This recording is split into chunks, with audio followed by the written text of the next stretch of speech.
아침 일찍부터 오셔서 교회에 봉사하시고 또 하나님께 예배드리시고 하나님께 영광을 올리시는 모든 성도님들에게 하나님의 크신 복이 함께 하시기를 축복합니다. 가끔씩 내가 천국을 갔다 왔다 혹은 내가 지옥을 보고 왔다 이런 사람들이 있습니다. 들어보신 적 있으시죠? 믿으십니까? 아이고, 예. 우리 권사님께서 예 하셨습니다. 예. 저도 많은 부분을 믿습니다. 모두를 다 믿지는 않습니다. 왜냐하면 기본적으로 제가 의심이 많은 사람이고 아주 이성적이고 아주 합리적인 사람이라고 스스로 생각하기 때문에 모든 것을 다 믿지는 않습니다. 그러면서도 믿는 부분들이 제법 있는데 왜 제법 믿냐면 성경을 봐도 삼층천에 갔다 온 바울 선생님도 계시고 지금 요한계시록을 보면 하늘에 갔다 온 요한 선생님도 계시잖아요. 그리고 성경이 증언하기로 3년 6개월 동안 기도 한 번에 3년 6개월 동안 비가 안 오게 했던 엘리야 선생님도 우리와 같은 성정을 가졌다 하셨잖아요. 그래서 잘하면 나도 살아서 천국 한번 볼 수 있지 않을까? 혹은 절대로 안 가고 싶은 지옥도 한번 구경해 볼 수 있지 않을까? 라는 생각도 합니다. 또 나도 기도 한번 하면 한 3년 6개월 동안 비 안 오는, 그런데 비 안 오면 안 되잖아요. 그죠? 비가 좀 안 오는 데 가서 기도하면 비가 좀 올까? 이런 생각을 합니다. 성경에 있는 사람들은 되고 지금 사람들은 안 되면 성경은 그때만 되는 것이고 지금은 안 되는 것이 되잖아요.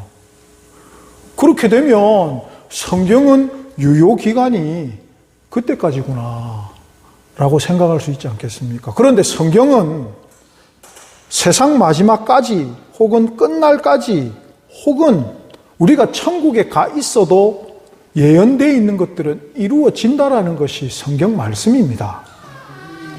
그러면 우리도 희망을 조금 가질 수 있는 게 무엇이냐면 말씀드렸다시피 나도 천국 좀 볼 수 없나?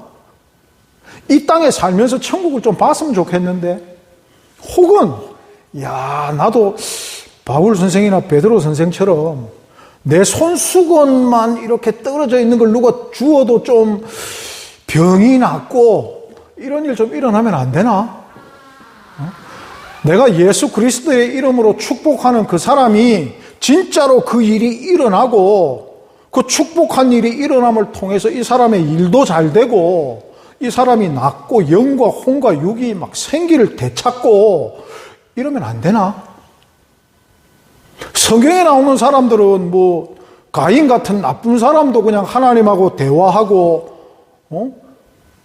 발람 경우를 보면 세상에 당나귀가 사람한테 얘기하는 것도 듣고 하던데 우리는 이거 못 듣나? 아니 나쁜 악인도 하나님의 음성을 그렇게 듣는데 나는 평생에 하나님을 믿고 있는데 내 귀에 하나님의 음성은 직접적으로 들리는 경우도 없고 이건 뭐야? 이렇게 생각할 수도 있다는 것입니다. 그런데 성경 말씀을 읽다가 특히 요새 새벽에 요한계시록을 하고 있는데요. 요한계시록을 읽다가 특히 오늘 본문을 읽으면서 이렇게 혼자서 생각을 해봤습니다.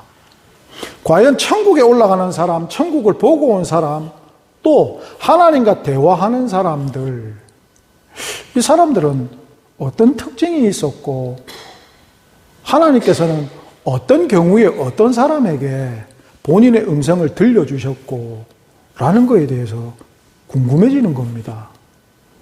물론 목사로서 매일 성경을 읽고 묵상을 하죠.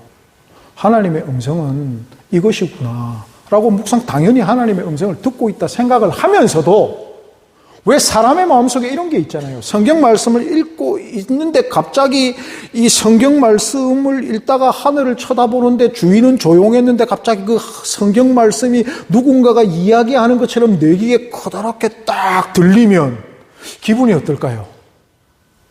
혹은 내가 성경 말씀을 또 읽고 이렇게 하늘을 쳐다보는데 갑자기 어떤 음성이 내가 너에게 이 말을 하노라, 내가 너를 사랑한다. 아무도 없는데 마치 라디오를 크게 튼 것처럼 이 말씀이 딱 들리면 기분이 어떠실 것 같습니까? 드디어 내가 미쳤나? 이런 생각이 들기보다는 그죠? 이런 게 우리 주님이 나한테 음성을 들려주시는 건가? 마음이 뿌듯하고 굉장히 기쁠 것입니다. 하나님의 음성을 직접 들으면 어떨까요, 우리가 그런 삶의 경우들이 사실 많이 있습니다. 기도를 하다가 울어보신 적도 있을 것이고, 찬송을 하다가 울어보신 적도 있을 것이고, 말씀을 읽어보시다가 울어본 적도 있을 겁니다. 우리가 이성을 가지고 합리적인 사람들인데 말이 됩니까? 그냥 글 보면서 감동적인 글도 아니잖아요. 예수님이 누구를 벌하시거나 꾸짖으시는 거나 그걸 보면서 무슨 눈물이 왜 납니까? 그렇게 우리가 감성이 풍부한 사람들이었습니까? 그런데 그냥 너를 사랑한다. 눈물이 줄 나는 것이죠.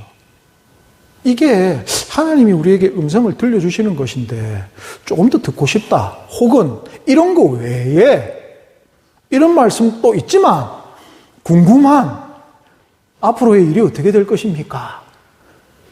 하나님, 제가 복권을 하나 샀는데 이번 주에 걸리겠습니까? 안 걸리겠습니까? 예를 들면 이런 거. 하나님, 저 인간이 천국에서 저하고 같이 만날까요? 못 만날까요? 그 얘기는 하나님, 저 사람도 예수 믿을까요? 안 믿을까요? 이런 것들. 하나님, 제가 이번에 이 일을 하고 싶습니다. 혹은 우리 자녀가 아버지 새롭게 이런 사업을 시작합니다. 하나님께서 복을 주셔서 잘 될까요? 혹은 안 될까요? 이런 거 듣고 싶지 않으십니까? 뭐 안 듣고 싶으시면 모르겠지만 저는 굉장히 듣고 싶습니다. 왜?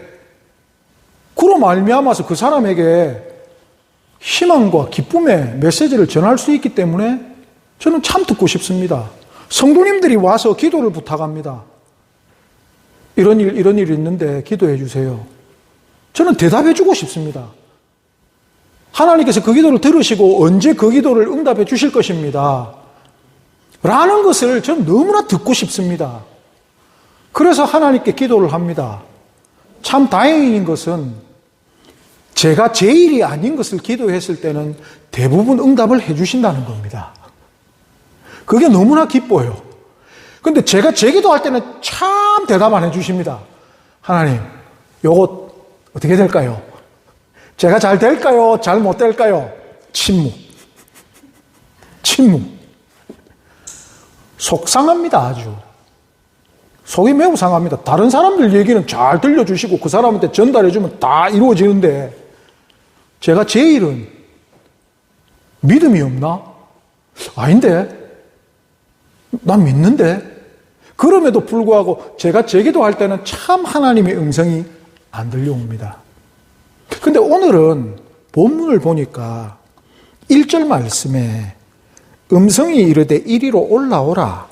이후에 마땅히 일어날 일들을 내가 내게 보이리라 하시더라 라는 것입니다.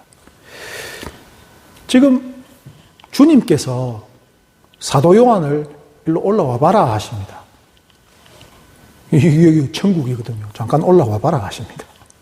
놀라운 일이죠. 그러시면서 하시는 말씀이 마땅히 일어날 일을 내가 내게 보이겠다라고 하십니다. 이거는 지금 하나님께서 사도 요한한테 어떤 말씀을 하시는데 목적이 있다는 겁니다.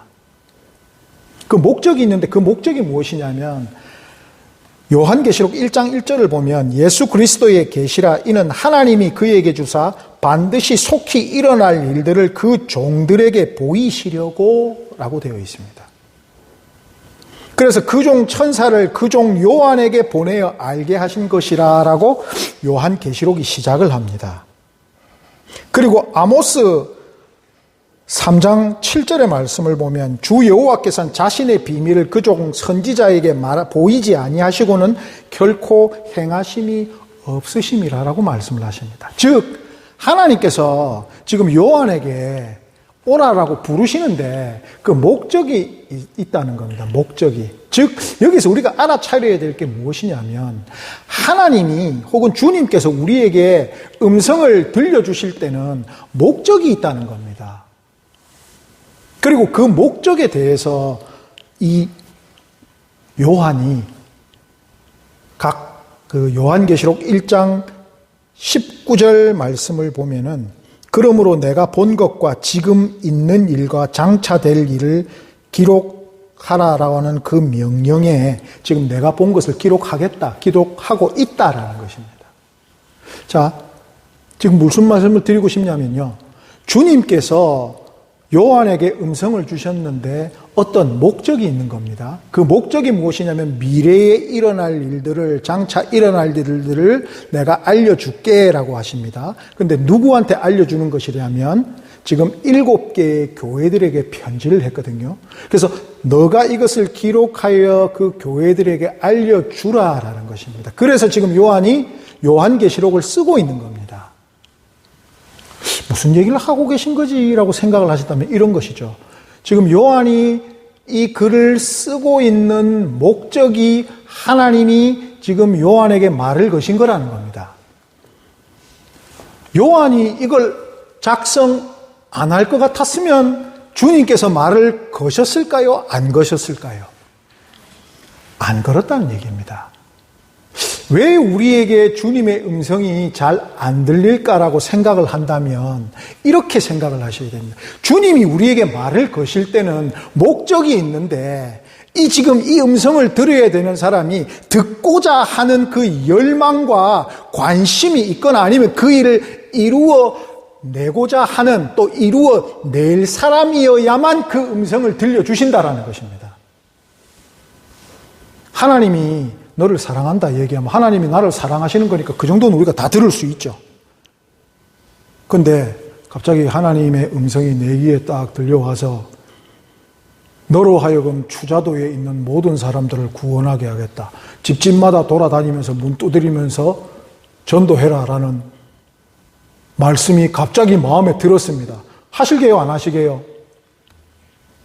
안 하실 겁니다. 안 하실 겁니다. 또 그런 음성은 안 들리실 겁니다. 왜? 안 할 거니까. 안 할 거니까. 이게 논리를 가지고 하나님의 음성을 듣는 거라니까요. 왜 하나님의 음성이 직접적으로 나에게 들리지 않을까? 그 명령을 내가 아직 이루어낼 수가 없으니까 합니다. 혹은 내가 이루어낼 마음이 없다라는 것입니다.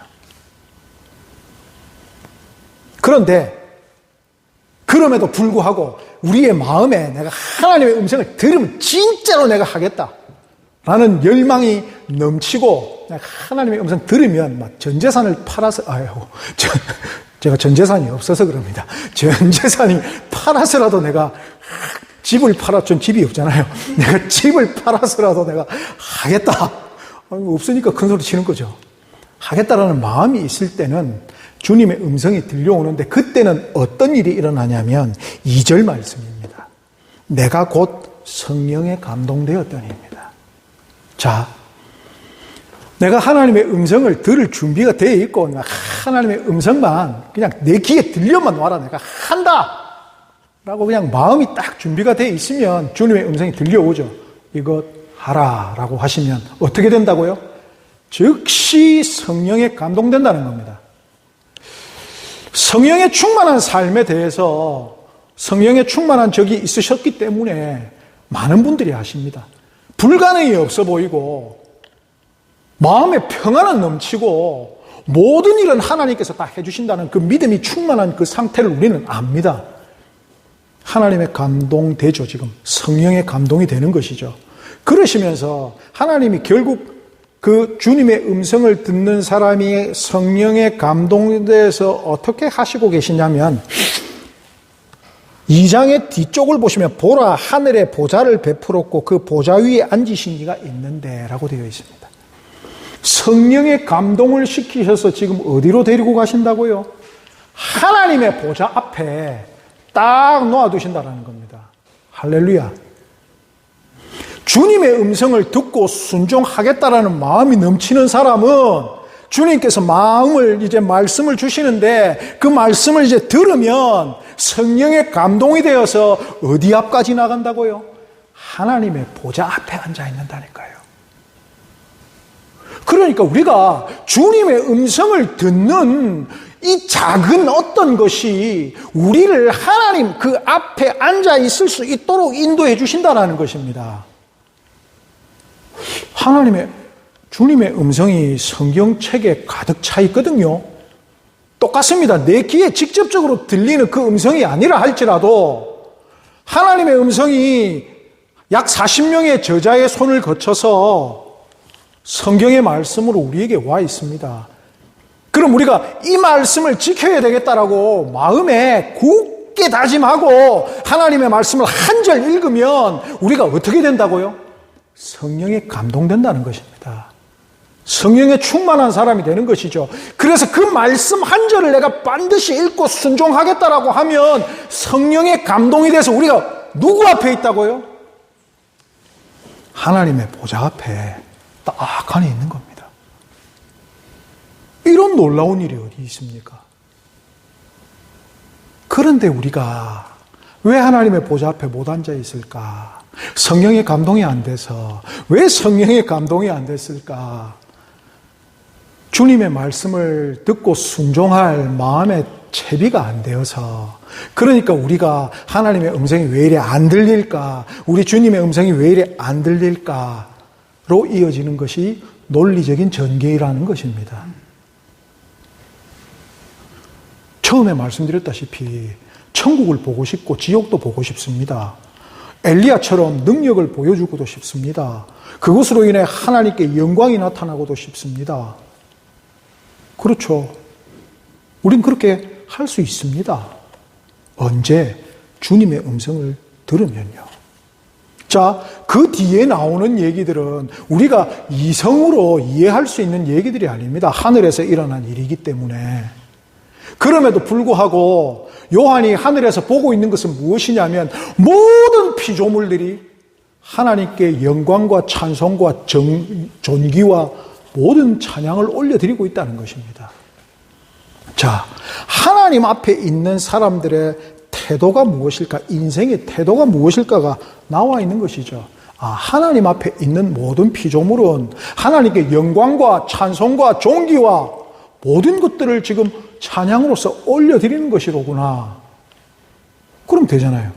내가 하나님의 음성이 잘 들리지 않고 내가 성령에 감동되었는지도 잘 모르겠고 내가 하나님의 보좌 앞에 있는지도 잘 모르겠으면 우리는 무엇을 하면 된다는 것입니까? 존귀와 찬송과 영광을 하나님께 올려드리면 된다는 것입니다. 내가 어디에 있든지 하나님을 찬양하고 하나님께 영광을 올리고 하나님은 위대하십니다. 이 고백을 하고 있으면 논리적으로 생각하면 우리가 지금 어디에 있는 거라고요? 하나님의 보좌 앞에 있는 것입니다. 논리적으로 하면 너무 쉽잖아요. 그래서 해보는 거죠. 하나님을 찬양하고 지금 옆에 분위기에서는 막 동네 사람들이 떠들고 잡담하고 있는 속에서도 혼자서 가만히 하나님 감사합니다. 하나님을 찬양합니다. 일을 하다가도 잠시 짬이 난다면 하나님 감사합니다. 하나님께 영광과 찬송을 올려드립니다. 뭐 이렇게 하고 있으면 하나님 저한테 혹시 하실 말씀 없으세요? 하나님 제가 무엇을 하면 좋을까요? 이게 계속 반복되는 것이죠. 이게 계속 반복되면 우리는 하나님의 보좌 앞을 떠날 새가 없는 것입니다. 왜 안 들릴까요? 왜 하나님의 음성이 안 들릴까요? 오늘 설교 제목이 못 듣고 안 들리는 이유입니다. 못 듣고 안 들리는 이유. 그 짧은 한 절의 말씀, 내가 순종해 봐야지. 내가 반드시 이루어내 봐야지. 라는 그 의지와 열정을 하나님께 고백하시기 바랍니다.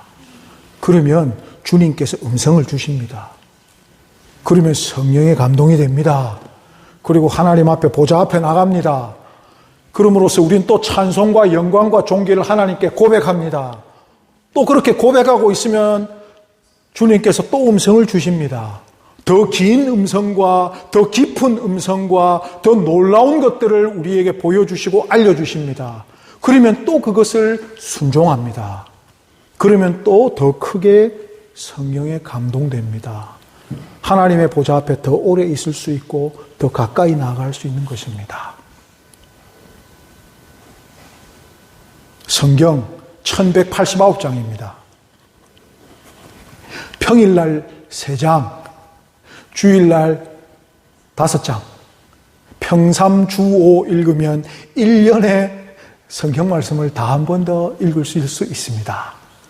아직 음력으로 새해가 도래하지 않았습니다. 음력으로 이번 주에 새해가 됩니다. 새 마음 새 뜻으로 하나님의 말씀을 다시 한번 읽기를 도전하시고 시도하시는 성도님들 되시기를 예수님의 이름으로 요청드립니다. 그를 통하여 주님께서 우리에게 하시는 말씀을 듣고 성령에 감동되어 하나님의 보좌 앞에 언제나 거하시는 우리 성도님들 되시기를 예수님의 이름으로 축복합니다. 기도하겠습니다.